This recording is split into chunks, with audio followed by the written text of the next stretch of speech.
महाराष्ट्र में 2359 ग्राम पंचायतों का रिजल्ट आया। शिवसेना और एनसीपी की टूट के बाद पहली बार पता चलेगा पॉलिटिकल मूड। शिवसेना और एनसीपी में विभाजन तथा महाराष्ट्र में मराठा आरक्षण की मांग की तूल पकड़ने के बाद रविवार को राज्य की 2359 ग्राम पंचायतों के लिए मतदान हुआ। सोमवार को इनके वोटों की गिनती होनी है। इसके जो भी परिणाम आएंगे उससे बहुत हद तक महाराष्ट्र का पॉलिटिकल मूड पता चल सकता है।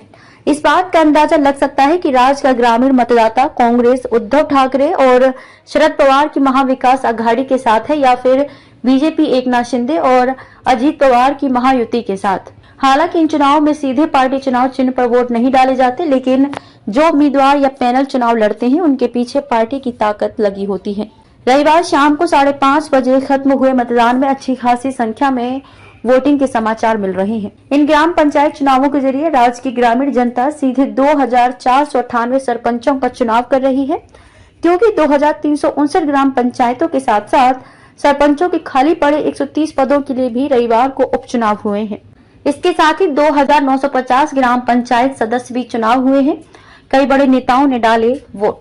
आने वाले दिनों में लोकसभा और विधानसभा चुनावों से पहले हुए इन ग्राम पंचायत चुनावों का महाराष्ट्र की ग्रामीण राजनीति में कितना महत्व हो, वह इस बात से समझा जा सकता है कि राज्य के कई मंत्री और बड़े नेता अपने अपने गांव में वोट डालने पहुंचे। उप मुख्यमंत्री अजीत पवार बीमार होने की वजह से खुद से वोट डालने नहीं गए, लेकिन उनकी पत्नी और बूढ़ी मां बारामती के काटेवाड़ी ग्राम पंचायत के लिए वोट डालने गयी। काटेवाड़ी ग्राम पंचायत पर पिछले कई वर्षों से एनसीपी पैनल का कब्जा है। यहाँ का चुनाव इस बार इसलिए खास है क्योंकि इस बार एनसीपी शरद और अजीत पवार गुटों में बंट गई है। अजीत पवार चैनल पर आरोप, दूसरी तरफ अजीत पवार सत्ता में बीजेपी के साथ होते हुए भी काटेवाड़ी ग्राम पंचायत चुनाव में उनके पैनल को बीजेपी के पैनल में न सिर्फ कड़ी टक्कर मिल रही है, बल्कि मतदान के दौरान बीजेपी पैनल के नेताओं ने अजीत पवार पैनल पर पैसे बांटने का आरोप भी लगाया।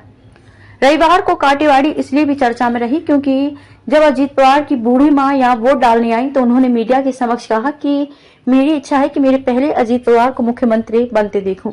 इसके बाद इस पर राजनीतिक प्रतिक्रियाएं आनी शुरू हो गई हैं। ज्यादातर सुप्रिया सुले और नाना पटोले जैसे नेताओं ने तो ये कहकर बात को टाल दिया कि हर मां को ये लगता है कि उसका बेटा आगे बढ़े, लेकिन शिंदे गुट के प्रवक्ता और राज्य के मंत्री दीपक केसरकर ने कहा कि अभी तो एकनाथ शिंदे ही मुख्यमंत्री हैं।